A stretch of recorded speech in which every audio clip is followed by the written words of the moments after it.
យើងជាច្រើនគាត់ចាប់អារម្មណ៍ដីបែបលំហែណាបងប្អូនបាទ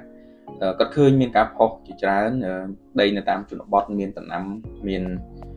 ទេសភាពភ្នំមានស្រែចម្ការជុំវិញគឺជាក្តីសម័យរបស់បងប្អូនគ្រប់គ្នាហើយឥឡូវនេះ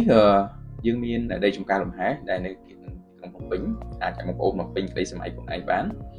ហើយសម្រាប់វីដេអូនេះគឺខ្ញុំបង្ហាញជូនសម្រាប់ C15 បងដែលយើងលក់ជូនអតិថិជនហើយឥឡូវនេះគាត់អភិវឌ្ឍបានស្អាតហើយទំហំដីរបស់គាត់40ធំល្អមើលឃើញទេសភាពភ្នំច្បាស់បាទហើយឥឡូវនេះគឺគាត់ធ្វើសួនគាត់ដាំដំណាំផ្លែឈើគ្រប់មុខតែម្ដងនៅក្នុងដីរបស់គាត់តែឥឡូវនេះវាអត់ទាន់ធំល្អប៉ុន្តែទៀតនឹងស្អាតហើយអ្វីដែលពិសេសទៀតនោះគឺក្នុងដីរបស់គាត់ហ្នឹងគឺយើងមានការថែមជូនដំណាំហូបផ្លែឲ្យស្រេចមានដើមតង្កែនហើយនឹងមានដើមស្វាយធំបាទគាត់ទទួលបានផលរាល់ឆ្នាំហើយតែលំហែរបស់គាត់គឺយើងថែមជូនឲ្យ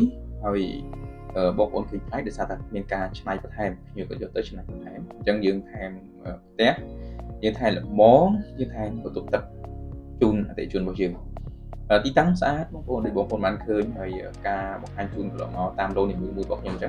ងបងប្អូន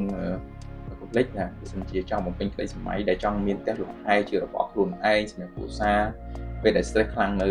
ទីក្រុងភ្នំពេញហើយចង់ហែហ្នឹងបងប្អូនអាចអញ្ជើញមកមើលគម្រោងដីចម្ការលំហែរបស់យើងបានហើយសម្រាប់ low C15 នេះដែលខ្ញុំកំពុងតែបង្ហាញនេះគឺយើងផ្ដល់ប្លង់រឹងជូនគាត់ហើយបងប្អូនបាទហើយសម្រាប់នៅចុងវីដេអូខ្ញុំនឹងដាក់ប្លង់ master plan ជូនបងប្អូនអាចមើលបានមាន low ដែលនៅហើយនឹង low ដែលអស់ហើយអញ្ចឹងពណ៌លឿងគឺខ្ញុំយកអស់ហើយអញ្ចឹងពុតច្រើនបងប្អូន